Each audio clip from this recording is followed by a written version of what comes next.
television, an amazing invention that has revolutionized society and our way of life, but also probably the reason why most people have developed foot fetishes. I'm joking.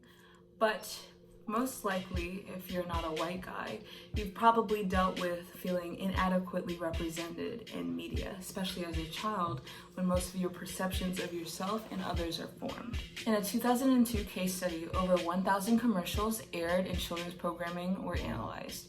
Of the 2,429 primary human characters, nearly 75% of them were white.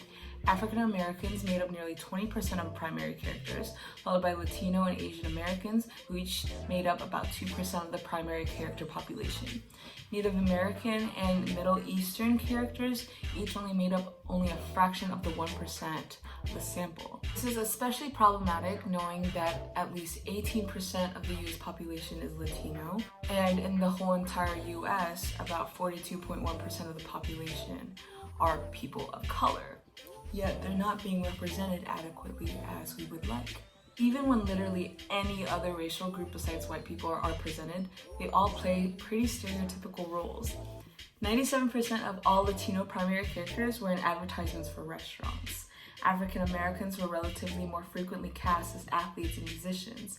Most Asian Americans were portrayed as teenagers and children, ever so rarely being adults. While being a teenager or being a musician isn't inherently a bad thing, it is if it's the only way your racial group is presented.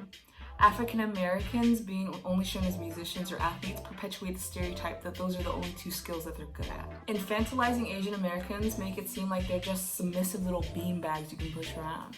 And trust me, I'm a big girl. Also, I'm pretty sure plenty of Latinx people can do more than just look pretty in a restaurant. What's crazier is that white people had plenty of various roles and characters. They were portrayed as anything and everything, from coaches, royalty, leaders, politicians, and doctors. They were even humanized to be grandfathers, uncles, you name it, they got it. And I know some of you guys might be thinking, who cares? Children can't be biased. And all I have to say is, wow.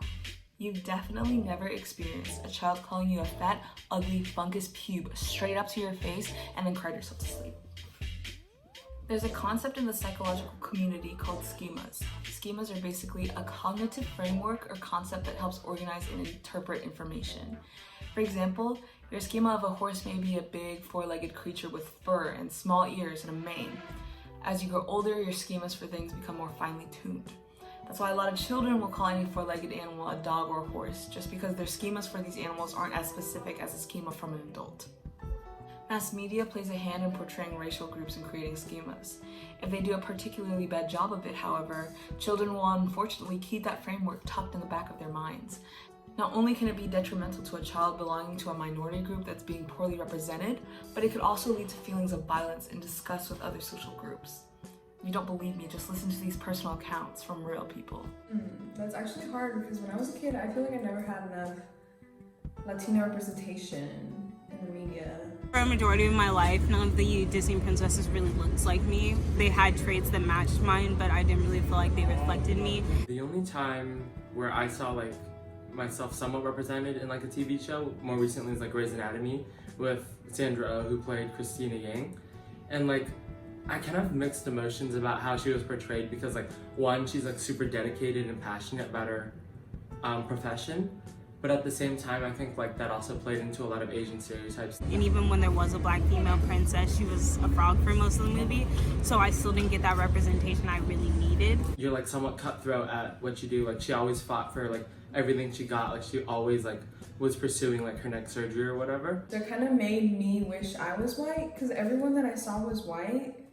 And also you had like Barbies when you're growing up, and that Barbie can be like any profession she wants to be. She can be a astronaut, she can be president, but other dolls, you know, you didn't have anything. Back then I didn't notice anything, but like looking back, like there was no representation. Now I am just noticing that. So I think that that's like super problematic because like I think more people will have like a similar experience to mine, which is one that like you shouldn't really have, because you should be able to see yourself portrayed in a way that's like empowering to you, especially growing up as a kid and having like idols to look up to in a way. It goes to show that this is a real issue supported by statistical evidence, psychological theory, and personal experiences. Overall, the issue is that too often Western media sees whiteness as the default or even the more inclusive label. We need to start realizing that minorities are human too. We too can be grandfathers, we too can be politicians, doctors, aunts, mothers, and more.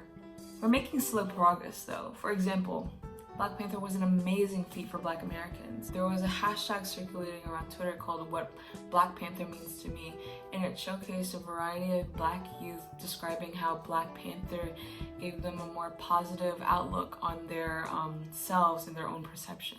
But with one step forward, there's always 3 steps back. I mean, have you guys seen To All the Boys I've Loved Before? Okay, admittedly, the representation wasn't awful. I'm just still trying to figure out why anyone would willingly date Noah Centineo. See you later.